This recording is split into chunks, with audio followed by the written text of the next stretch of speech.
Welcome to the Bookshop at the End of the Internet. This podcast is dedicated to helping book lovers discover new authors. Like all the best bookshops, this podcast is filled with all kinds of books and all kinds of authors. So tune in, browse around, find a new author, and discover a new favorite book at the Bookshop at the End of the Internet. I'm Stacey Horan, author, book lover, and host of the Bookshop at the End of the Internet. This is episode number 264. For more information about this or any of our episodes, go to my website, staceyhoran.com. If you enjoy the podcast, leave us a review, like us on social media, and share us with your friends, family, and fellow readers.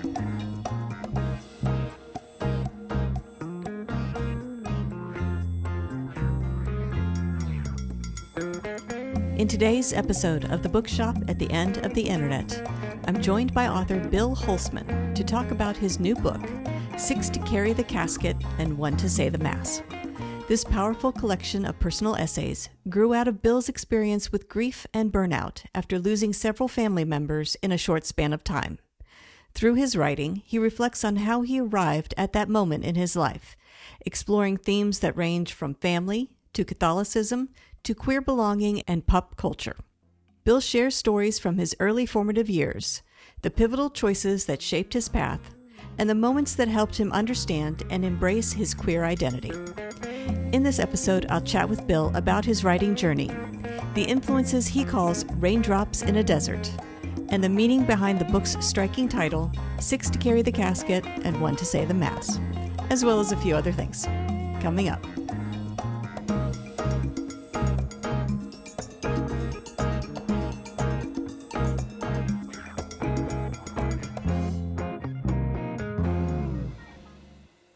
Bill Hulseman, thank you very much for joining me today on the podcast. Thank you. I thought what we could do today is start by talking about your new book, 6 to Carry the Casket and 1 to Say the Mass. If you don't mind, tell us a little bit about this book and what inspired you to write it. Sure. The book is a collection of personal essays that really grew out of my own grief and burnout. And I wanted to figure out how I landed in that particular place that that set me up for a burnout. But it also it coincided with 2020 when the whole world burned out. So I wanted to understand how did we all land here. So let me back up a little. I had a career in education. I was a teacher and school administrator and campus minister for many years, and then I took a job as a middle school principal, which is what brought me out to the West Coast. And 2 days before the start of school, my first year as a middle school principal, my mom died after a long illness. And we were ready. She was ready. We're very Irish Catholic, so we've been preparing for her death from the moment we were born. That's how she raised us. And but by the time that happened, it really kind of pulled the rug out from under me just as I was starting this new role. And it was a very tough job, and it was a wonderful job, but it was a tough job. But I was swimming in this grief. And then the second year, I thought, okay, this is going to be the year. This is the year I'm going to get my stride. And right before the start of school, my sister died very suddenly. And then after she died, the following December, my dad died after a long illness.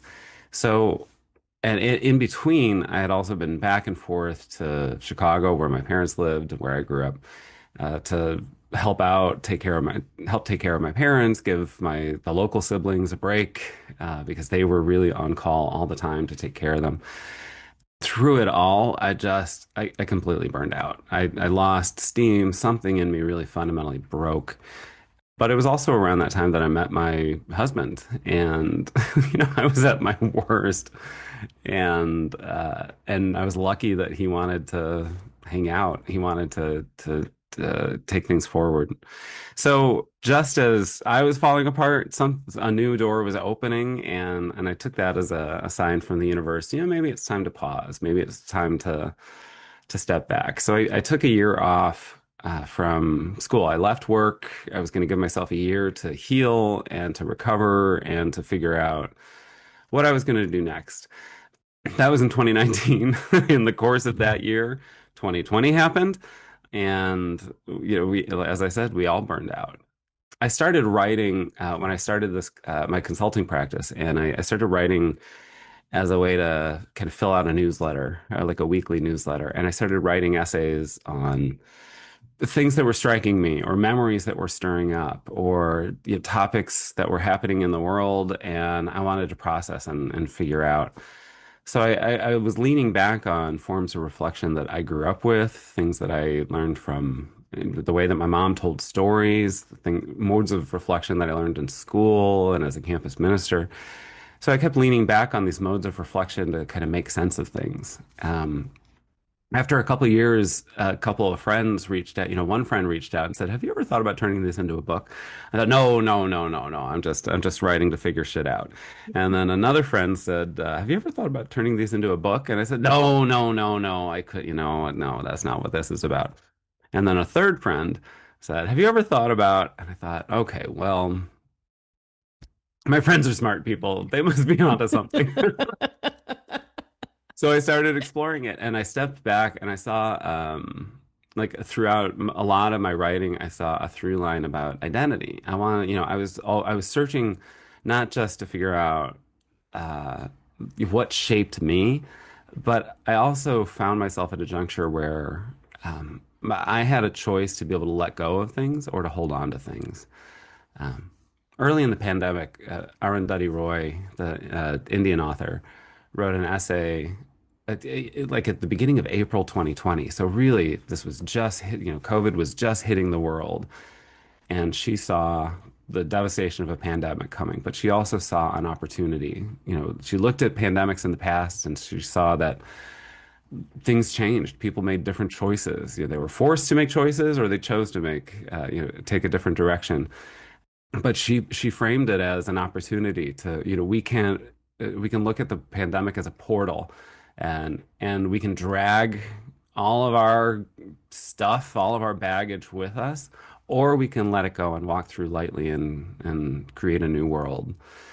I took that very personally, and so I looked at these essays. I looked at this as my way of figuring out what was I going to let go of, and what did I want to hold on to. And I was in my mid to late 40s when I started writing this, but I still wanted to know, who was I going to be when I grew up, and I looked back. What are the experiences? What are the skills? What are the interactions that I want to hold on to and grow from? And what are the things that I really need to let go, that are really dragging me down, or that I've been holding on to because of an anger or grudge, or pain for whatever reason. So the essays really kind of fell together into three parts. The first part I call Origins. And the first part of the book is all essays about my earliest formative experiences, formative relationships, a lot about my family, a lot about growing up gay and, in a very heteronormative white suburbia. A lot of my experiences with like religion and growing up Catholic and my spiritual exploration. The second part of the book I call tradition, and it was sort of, okay, well, here are the experiences that shaped me early on. Now, what did I do with that? So the second set of essays, it's like, how did I start to create myself? What were the decisions that I wanted to make for myself? The third part's a little different. I call it pride. Each essay shines a light on a person or a place or a book or a TV show or a movie that was really important to me, particularly in terms of shaping my gay identity, my queer identity, and understanding what that meant for me and what that meant in the world. I grew up I'm a late X, kind of pre-millennial, right? I'm kind of pre the cusp.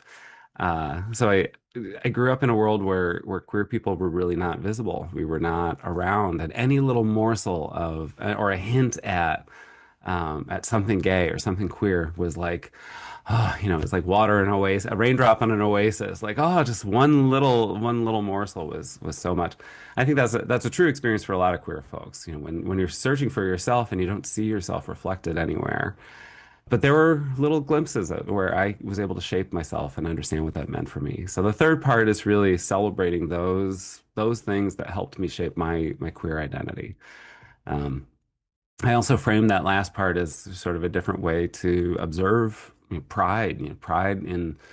I remember in 2019 and 2020. 2019 was the 50th anniversary of the Stonewall Rebellion in the Stonewall riots in New York, which is treated as sort of the match that lit the fire on the LGBTQ rights movement of the late 20th century and today.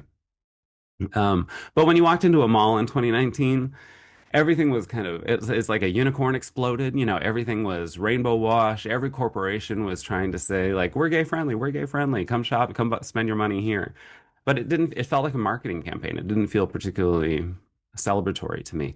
And in 2020, that was amidst everything else that was going on in the world, that was the 50th anniversary of the first Pride March. And again, corporations were stepping up and taking over Pride. And I thought, okay, this doesn't make me feel proud. That's not what it's about. So I started looking for a different way to observe Pride. And I started putting time aside every day in June, which is Pride Month, and thinking about something that was really formative for me. And that's how these essays started. I started thinking about, who are the big singers that I always latched on to? Ethel Merman, Judy Garland, Barbra Streisand, the Belters. That taught me something. So there's a whole chapter about the Belters. There's another chapter about nuns, because nuns were really formative in my growing up, not only in me understanding how to be a person and how to be Catholic, but also how to be gay. Like they were one of the first. My aunt is a nun. I have great aunts who are nuns. They were the first example of a chosen family that I ever encountered. And so things like that, like everything from Madonna and the Golden Girls to Noel Coward and some books like The Front Runner and The Beautiful Room is Empty. All these little things that I got. I was so lucky that they landed on my path, and they helped me shape who I wanted to be. And those are things that I still want to hold on to. I still want to I want to keep coming back to those things as touchstones. Right, this is the person that I want. This is the direction I want to go. I'm still learning from this experience. So that's what the book's about. Yeah, it's all figuring out, who am I and how did I get here and how do I want to shape myself moving forward. And now that you've written all these and compiled them in one place, because as you said, you were sort of writing these essays piecemeal without the goal Mhm. of stitching them all together. But now Yeah. that you have, do you find in them answers to questions you may have had or revelations to things you were seeking? Or do you find you have now more questions you feel you need answers to? I'm Mm. always curious when people engage in any sort of art that's self-reflective. Does it answer those questions or does it just create more? Yes. All right. I think I mean, the great guidance of improv theater is the right answer here. Yes, and yes, I got so many answers, particularly stepping back in the editing process when I was working with my editor, Daniel Harvey, and putting the essays in sequence and then starting to see what are the patterns that are coming up. And yeah, I had a lot of answers about lingering concerns, lingering fears. I think especially understanding where did that insecurity come from, or where did that passion come from. I do an essay on, I call it Gershwin, and it's about playing the piano and growing up playing the piano and how that was such a safe space for me as a kid, as a lonely kid. That was just a haven for me. And my relationship with my piano teacher was very special. And um, but I realized that I had kind of buried parts of myself in pieces of music, And years later, when I was, the quarantine hit, and I thought it was time to learn how to play the piano again because I've got a lot of time on my hands. So I got a piano and tried to get my technique back, but in the process, I was also touching base with, reconnecting with my 17-year-old self, with my 14-year-old self, with my 11-year-old self. That, whether it was muscle memory or something else that was happening there, yeah, I was understanding. Oh, that's what I was feeling like then, and that's why I stored myself in this music, and here I am releasing that or freeing it, or so there was something really healing and really energizing, that way. On the other hand, it opened doors to things that I didn't expect to see. For example, I write a fair amount about my parents drinking. Both my parents were alcoholics, and I write an essay about each of my parents at the end of the first section. The one is called "Questions and Answers" about my dad, and the title of the book is taken from the essay about my mom, "Six to Carry the Casket and One to Say the Mass." But their my relationship with them was very directly impacted by alcohol. I found in the writing process, I think I made a lot of peace with that, with them, and I think I was able to repair some things that were still broken, even years after they were dead, things that I was still holding on to there. On the other hand, I'm now so angry at my older brothers and sisters.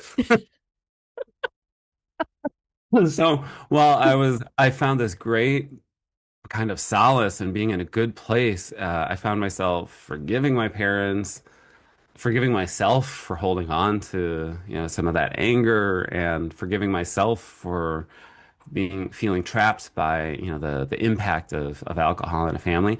On the other hand, I realized, wow, I'm the youngest of 10. And my older siblings, the first nine are all within 11 years of each other, and then I'm 7 years later. So there's a gap, and Oh. they used to say, "Oh, you're the mistake." I said, "No, I'm a delightful surprise. Thank you very much." But I watched them grow up. While I was growing up, I learned so much from them because I was so much younger.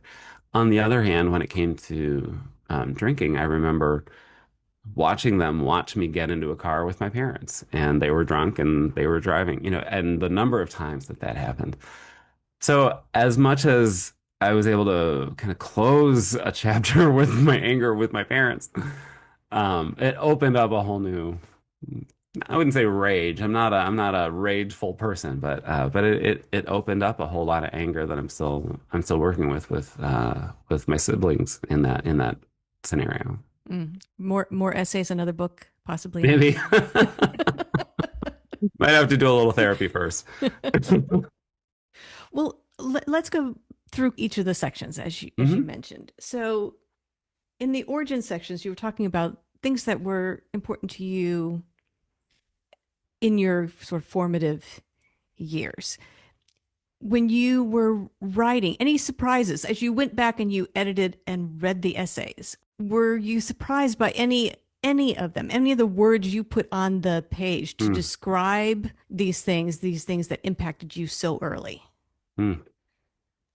I think one of the essays that I keep coming back to in that section is called "How to Put Up a Christmas Tree," and um, it all it really grew from a moment when my husband and I, in our second Christmas together, we bought a new tree, and it was this whole pro. Now, my mom was always very methodical about the way that the Christmas tree happened, and I sort of absorbed that. I picked that up in my own life, so that we'd carry the boxes of ornaments down from the attic. That my dad would go pick up the tree with a couple of siblings and come put it up, and it was always too tall. But my mom would then start this process of laying all the ornaments out. We'd unpack them and lay them out on, throughout the living room.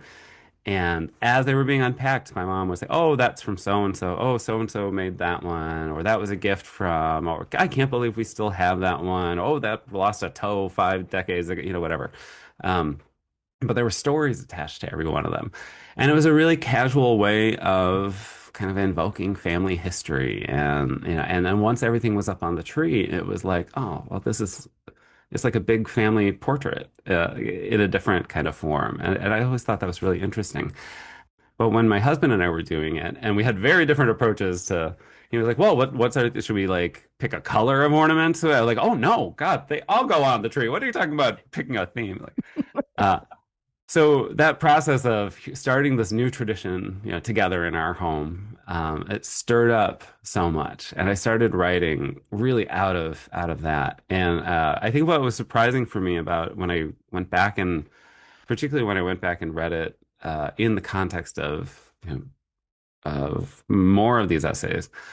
It's very unusual because it's kind of stream of consciousness, but it's also, it's how to put up a Christmas tree in 5 steps, right? But the 5 steps are clearly me just being a Virgo trying to impose order over chaos because it really is, it was stream of consciousness. And I was, I was kind of surprised. Like, I didn't know I could write like that. That's really interesting. Like, you remember in high school English classes being introduced to stream of consciousness, and I don't know. I think I tried to make it through the Love Song of J. Alfred Prufrock, in an English course or something. And I thought, how do people write like this? I don't get it. And then just sitting and contemplating a Christmas tree, and you think about everything that comes up, and I wanted to capture everything nothing was more important than anything else. It was all up and swirling. So what do I do with that? I try to impose some order over it. So I was really delighted by it felt like such a I'm comfortable in short essays, but I'm not necessarily a creative writer. I'm not a fiction writer. I don't play with like lots of different forms.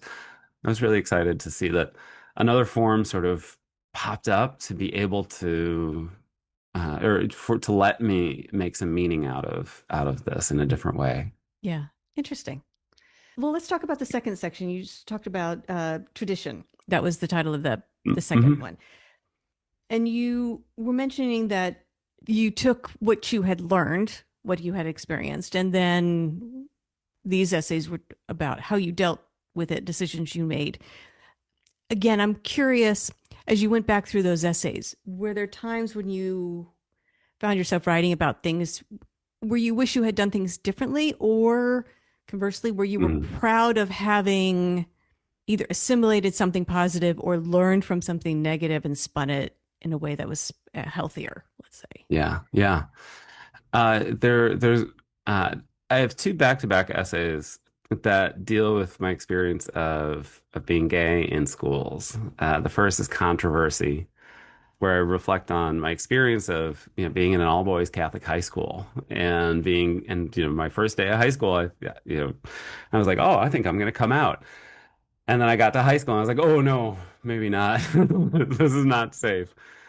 But so controversy sort of responds to that experience of being called out, being mocked, being bullied for being gay. The chapter that follows it is called Dan Savage Ruined My Life, and that really that talks about my career in education in Catholic schools in particular, and why I stayed in Catholic schools for so long and why I left.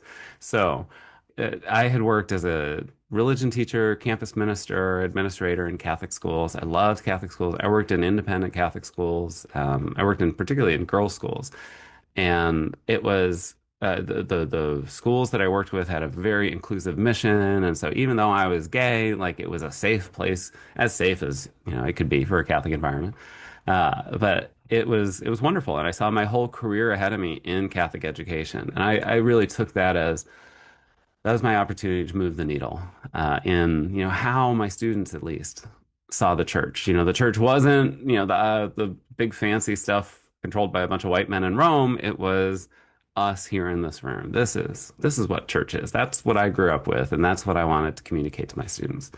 That if nothing else, they had a gay campus minister, and that was middle finger to the patriarchy. So if nothing else, there was that. Then I went to a conference and heard Dan Savage speak in, I think it was 2012, and he was speaking at the National Association of Independent Schools about um, about the It Gets Better project. So Dan Savage is a columnist and writer. He talks about sex and relationships, and has been doing this for decades. He's wonderful. And he and his husband Terry started the It Gets Better project in response to a spike in suicides by queer teenagers. And the goal was through YouTube, get the message to kids. It gets better. Hold on. We can't get you yet, but we can get to you on your screen and we can send you the message. And he told the story about how they thought maybe they'd get 100 videos from recognizable people who would want to send a message. And by the end of a week, they had like 1,000, and they kept coming and coming. So he talked about the wild success of the It Gets Better project, and everybody in the room, all these teachers are so excited because it's oh yes, this is what we want to do. This is how we want to support our students. Like what can we learn? Well, somebody got up and asked a question in the Q&A and said they were asking a question on behalf of somebody else who couldn't even get up in that environment to ask a question without risking her job. And everyone in the room was like, "Oh, can you believe it?" Except for those of us who worked in religious schools and we were like, "Oh yeah, do we know each other?" So she asked the questions. She said, I'm a queer person. I work in this conservative religious school, and I want to send a message to my students that they're safe. So I want to be there so that they know someone like them is in the building and watching out for them. What advice do you have for someone like me? And he took a second, he cocked his head, and he said, "You're not going to like my response." And everyone just kind of went, "Er?" He said, "My advice is to get your resume in order because you think that your presence there is communicating, safety and that I've got your back. But what you're really saying is it's okay to leave part of yourself at the door on the way into work." And I had never seen it that way. I never saw myself as an educator that way. It in a split second completely destroyed my self-understanding as an educator, as a Catholic, as a person. And it hit me. It hit me like a punch to the gut, and I just burst into tears. And my boss was sitting next to me, and she gently grabbed my arm and said, "We're going to talk about this later." I said, "Yeah, we're going to talk about this later." And that set the path for me. It opened the door to a lot of discernment for me and a lot of uh, figuring out, have I been complicit with an unjust institution? What message have I been sending to my students over the years? In writing the essay, it was I don't think I realized at the time how big a deal it was for me. But in retrospect, in writing that essay and in seeing it in the bigger collection of, here are all these essays reflecting on my life and the choices that I've made and the consequences of those choices, and they've led to wonderful things, they've led to hard things. That was one that I thought, wow, I could have so easily ignored that. I could have so easily closed my heart to what he was saying. And I'm so glad that I didn't. On the other hand, oh my God, why did I stick around for as long as I did? And the further I get away from working in Catholic schools, the more surprised I am that I stayed as long as I did without recognizing, I never felt a conflict between my faith and my sexual identity. I really never did. But a lot of people do see a conflict between my faith and my sexual identity. And that's true for queer people who say, "I can't believe you're still Catholic," or Catholic people who are saying, like, "How can you be both?" It never was a conflict for me, but it's a conflict for a lot of other people. But I think writing that essay and then seeing it in the bigger picture, it made me question, like, oh, shoot, like, how long did I stay? Did I stay too long? Did I see the signs earlier that I could have done things differently? I don't know. I can't go back and I can't rewrite that history. But I'm glad I wrote about it because it sure as hell set me on a path of clearer conviction that I've said this a lot about other things, and it was one of those things, oh, right, this rings true for me too. Like the person is always more important than the institution, right? Whatever the context, I really believe the person is more important than the institution. And yet I wasn't applying that to myself.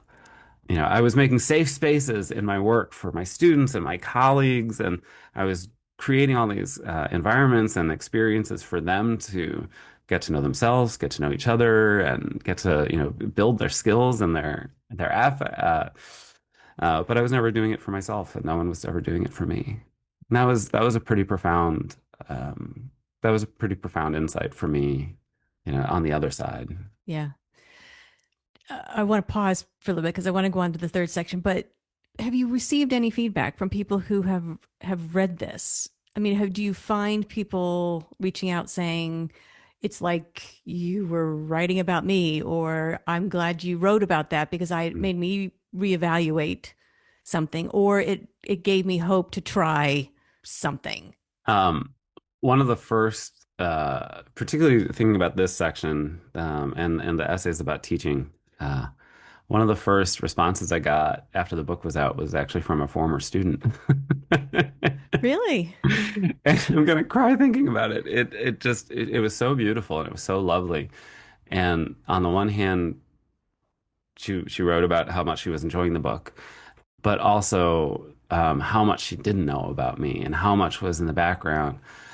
And I think the book communicated a certain amount of guilt, that I was, am I complicit? Like, what did I do to students? Like, oh my God.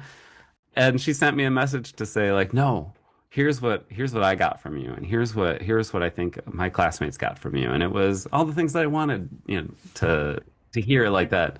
Oh yeah, no, I was making safe spaces, and my students felt safe. My students felt known. My students felt inspired to learn more about this or that, or so it was really reassuring that way. I've also heard from some classmates in high school who have read the book, and on the one hand, straight guys who also experienced the horrors of 1,500 boys in a school, both sympathizing, with me and recognizing like, oh yeah, like I'm sorry, I never did anything to make that environment better, and we've sort of rebonded, over that. So I think that, those are two very personal reactions. But, in terms of folks who I don't know who have read the book, the things that I'm hearing back are, yeah, that I'm tapping into very familiar experiences, but they've never seen it quite through this lens, or they've never thought to take a step back and look at it in this context and to think about how those experiences didn't just happen, but they keep happening for us, right? And we held on to a memory and it keeps impacting us. So what do we do with it? And so what do we do with that memory? And that's the vibe that I'm getting from folks is that they're returning to their own memories and thinking, okay, well, what should I do with this memory now? Like Yeah. how could I use this differently, or how could I grow from this differently?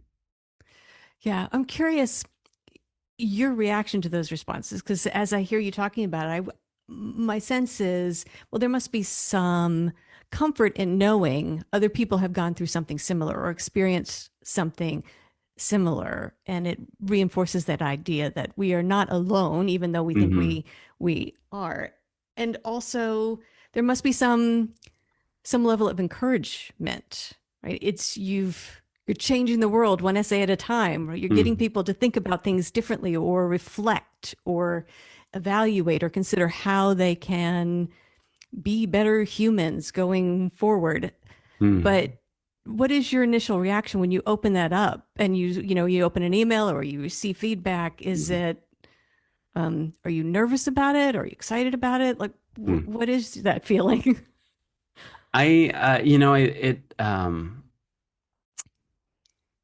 I didn't know how I was going to respond initially. I'd never written a book before. I didn't know. It was so weird, like seeing it. And when it first arrived, I opened a copy and I thought, oh wow, it's real. But there was something about that moment too, where suddenly the essays were suddenly very distant from me. I was suddenly a different person than the person who wrote and edited it, and so I could read it with fresh eyes. And I was really happy with it. Of course, once in a while, like, ooh, that was the wrong word there. Like, ooh, but I was really delighted because I think I communicated what I wanted to communicate and how I wanted to communicate it. Yeah, I think what emerged for me was a realization that this book wasn't different from any other work that I had done in the past. I've been a teacher. I've had lots of different roles within school communities, as a teacher, campus minister, facilitator. Now I'm, yeah, and as an administrator, and now I'm a ritual designer, and I have an independent practice. And most of my work is weddings, and everything I do is sort of the same thing. This book fits into all that too. Um, I'm a very reflective person. I think reflection is a skill that is deeply underdeveloped. And so I bring that to everything I do. It drove my teaching. It drove dialogue as a form of reflection. If we're able to keep talking and iterating and playing with an idea, teasing it out until something rings true or something hits us, or holds up a mirror to us or opens a window for us. That's very exciting to me. And that was true in my teaching. I approached teaching that way. I approached leading in school communities that way. And now I approach ritual design the same way. I work with couples to design their wedding ceremonies. And it starts with reflection to understand what's important to them and how do we create an experience that grows out of those values, that grows out of those convictions. It helped me see, when I was suddenly distant from the book, I saw the book that way too, that it was, oh, well, I thought I was doing something totally different, and it actually doesn't feel that different. It's just a different medium, but Right. it's the same effort on my part to understand what's going on and how to make meaning and move forward, with that. Yeah. Well, let's turn that reflection to that last part Mm. of the book. It was interesting when earlier on, when you were talking about your essay about nuns being your first experience with found family. I don't know that I've ever heard it phrased that way. So I mean, it certainly gives me pause to kind Mm. of look at nuns differently because I grew up Catholic and I didn't go to Catholic school, but we went to CCD classes Mhm. and all that stuff. So, and I don't know that I necessarily considered that or Mm. thought about them that way as a found family. I certainly would hope that that's how they would view it. It Mhm. certainly seems nice that they would. But reflecting on some of the other influences, I'm I'm curious if you can give us some insight into some of your favorites, things that through different phases of your life meant something to you. Like Mm. you said, these raindrops in a desert. Yeah. I mean, early in my life, Madonna, it was an important figure for me. I think I think I was in fourth grade, and I remember coming home and seeing, there was like a 1 hour music video uh, program on like a local channel. It was before the wild expansions of MTV and VH1 and all that. But local stations were trying to get in on the new music video trend, and so Channel 44 had a music video hour after school, and I remember seeing, I think it was Madonna's "Open Your Heart" video, and something in my little 11-year-old heart saw Madonna on screen and just knew that's my girl. Oh my God, that's my girl. Now, I didn't know this at the time. Later, I find out that, this is the experience of a lot of queer people, a lot of gay men find that one, particularly a female artist, who is their diva, who is that performer that, there's a meme going around right now on social media too about, it's a common fact that when it's like a sorting hat at Hogwarts. Every young gay boy is assigned a diva, and that person is going to be their shining star for the rest of their life. Which is why you've got the Beyonce gays, you got the Madonna gays, you've got the Judy gay. But that moment for me, it was like, oh wow, Madonna is my girl. And I was kind of a secret Madonna fan for a long time until I got to grad school. I was in the master's program, and I was taking a course on the intersection of eroticism and mysticism. And for my independent research, I focused on Madonna's Ray of Light album, which had just come out a year before that, I think, at that point, and which itself was a innovative collaboration. It was sort of a blend of dance music, electronica, and explicit spirituality. She was in her Hindu phase and about to enter her Kabbalah phase, but a lot of that was feeding the album, was really informing the total album. And so I took that as an opportunity to do research, and I did a semester's worth of research on Madonna, and I went in, I dove deep into these articles and books and essays. There were all these scholars who called themselves Madonna studies because there wasn't a proper department that could tackle everything that she was doing. It was anthropologists and theologians and sociologists and psychologists and queer theorists and feminist theorists, and nobody knew what to do with Madonna because she was breaking all the molds. And I thought, oh my God, I've loved this performer for so long, and now I understand why. And I spun that research into lessons, professional development workshops. I did a keynote at Microsoft a couple years ago to kick off Pride Month, talking about Madonna as a queer ally and how we can look to her as, whether you like her music or not, or whether you like her as a person or not, it doesn't really matter. She measurably, we can see that she has moved the needle in global popular culture. And I wanted to understand how did she do that? And that means if she can do it, any one of us can do it. And so for me, Madonna has, early on been that kind of beacon that I looked to as a kid of like, well, she's Catholic and she's a badass. So maybe I can follow in that route. I didn't know it was going to take me to a scholarship route and getting, further and further obsessed with her. But Madonna is definitely one that early on and then throughout my life has been an important presence. The nuns I of course talked about. I'm looking at my chapter list to think about. I mean, every one of these stories like kicks in at different phases of life and helped me understand myself at that point. I talk about two clubs. One is called Man Ray in Cambridge, Massachusetts, and another called Berlin in Chicago.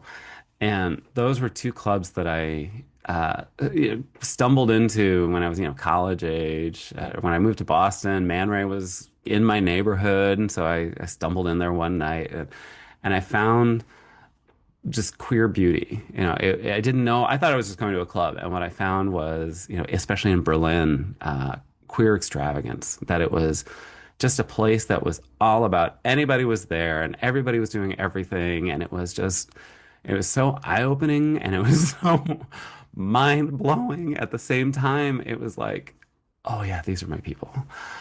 Oh yeah, I feel safe here in this gritty ass bar in the, kind of a shady corner of this block in Chicago. And yet here I am 20 years old, underage in the club, and I am so happy, because it was like, finally, I found my people. And when I would stumble into places like that, it wasn't just about those places are so special. It's like, oh, if those places could happen, that means more places could happen. If Right. we can create queer extravagance and experience that safety and beauty and joy here, then we can create it anywhere. And so I feel like I've had those tastes of those clubs, and I've been trying to recreate them, the rest of my life everywhere I go. Every party my husband and I have, it's like, well, how can this feel a little bit more like Berlin? Huh?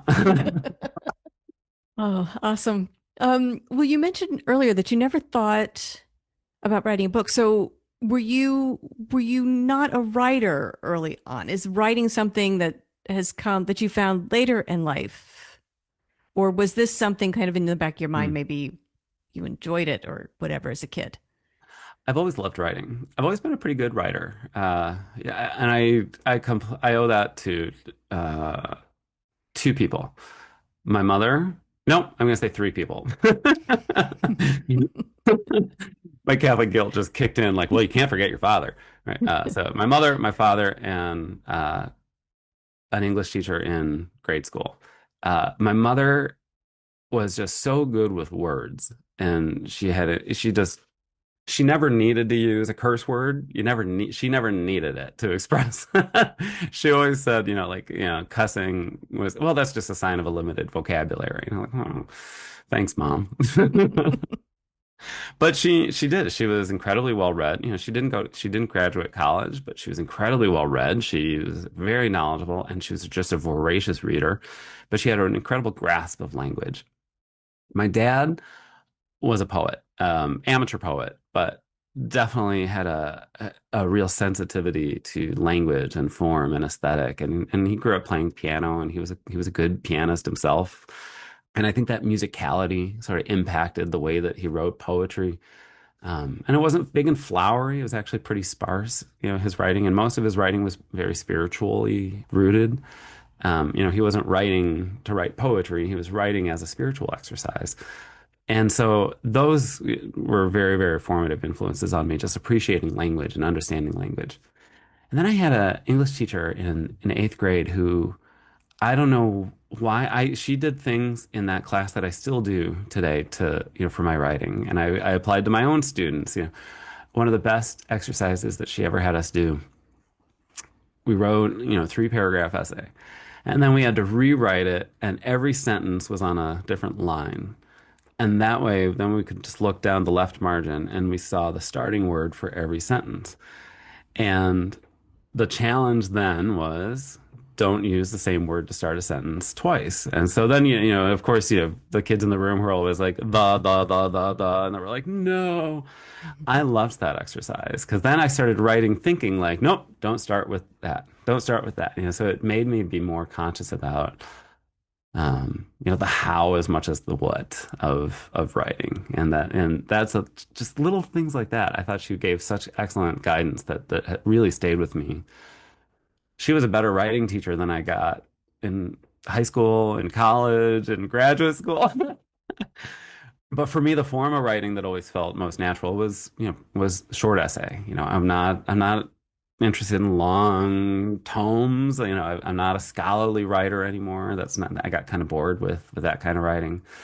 And I'm not burdened with the gift of, fiction. I'm not, I look at people who can concoct an entire world out of, with their writing. I'm in awe of that, but I don't try it myself.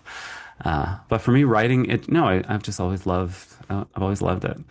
I used to send my papers home to my mom in college and grad school. Well, here's what I'm working on, and I was studying theology and philosophy, and her response was typically, "Well, you write beautifully, but I don't understand what you're saying,"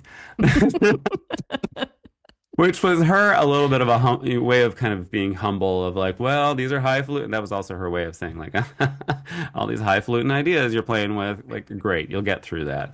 Like, but you write beautifully. Well, are you working on more essays? Is this something you continue to do, or is that, have, have you had enough of that? No, I continue to write because I'm still trying to figure myself out. And it really genuinely is, this is just the way that I make sense of life. And, I was fortunate, during quarantine days, remember not so long ago, where we had so much time and we had to figure out what to do with it. And I got myself into the habit of writing as a way to use that time well, but also it just it kind of generated this engine that just keeps going, keeps humming along, and I'm hungry to keep writing. Yes, so sometimes I'll publish things on my blog or put out in a newsletter. But for the first time, I'm shifting gears and I'm working on something. I'm actually setting out to write a book, but it's a very different form of a book about weddings and about kind of a guide to creating a wedding, but not an event planning guide. It's more of a it's going to be my opening salvo in my one-person war against the wedding industrial complex, and so I want to give people a different starting point to designing a wedding that is really authentic to them and not just invoking old traditions that carry along with them a lot of misogyny, a lot of racism, heteronormativity. How do you create a meaningful and powerful moment without all the baggage that comes with it? Yeah. Right, right. Yeah. So this is the first time that I'm setting out, but even then, it's hard for me to set out and say, oh, I'm writing a book. I'm still approaching it in short essays that sort of fit together, and I think all the pieces will fall into place, and I'll see the bigger book emerge Right, that way. right. Will you ask your three smart friends you mentioned earlier to chime in on it, to give you Oh, hell yeah. guidance, Oh, yeah, or are yeah, you yeah, moving yeah. on without them? No, I love the feedback from my friends. I rely on it. I rely on it very, very, very deeply. I think those friends in particular, who were the ones who reached out, and of course they were the first three to get a copy of the book. But no, I think particularly a wedding book. I've gotten married once. I'm not. I work in weddings. I've been going to weddings. I've gone to thousands and I've worked on hundreds. But no, it's not. It shouldn't just be an isolated thing. I want to make, if it's going to be a contribution to how we create our culture and how we shape the world, then it's got to be in dialogue with others. I've got to have others input, others feedback. Good, good. Well, in the meantime, while you're working on that, if Yeah. people want to learn more about you, the book, Six to Carry the Casket and One to Say the Mass, where can they go to find you and that information? Everything that you probably want to know about me is on my website, billhulseman.com. The primary site is for my ritual design business, and so most of it's weddings, but there are a couple of dedicated pages to the book, and so it's got information about the book. It's also got links to where you can find the book on various platforms, bookshop.org, Barnes& and Noble, Amazon, etc. But I would love for folks to visit my website, come read my blog, see if there's anything else that is prompting any thought or reflection, and to ask for the book at your local independent bookstore, or if you don't have an independent bookstore, go to bookshop.org or any other bookseller that you can always ask and find the book. Right, right. Excellent. Well, Bill, I want to thank you very much for joining me today on the podcast. I want to wish you luck with Six to Carry the Casket and One to Say the Mass, and also the book you're working on. We will look forward to that. So congratulations on everything you've accomplished so far, and best of luck with the rest of your writing journey. Thank you so much, Stacy. The Bookshop at the End of the Internet is a podcast dedicated to helping book lovers discover new authors. Like any good bookshop, this podcast features a wide variety of books by the equally varied and interesting authors who felt compelled to write them. This podcast gives you a chance to meet these wonderful writers and discover your next must-read book. Listen to the authors describe their books and tell you their stories in their own words.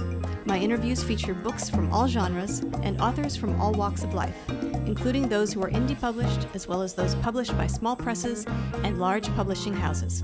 Looking for unique, not so easy to find books for yourself, a friend, or a book club? Tune into this podcast and find your newest favorite author or maybe a soon-to-be bestseller. This podcast, like all the best bookshops, is filled with all kinds of books and all kinds of authors. Tune in, browse around, find a new author, and discover a new favorite book. You never know what treasures you might find in the Bookshop at the End of the Internet.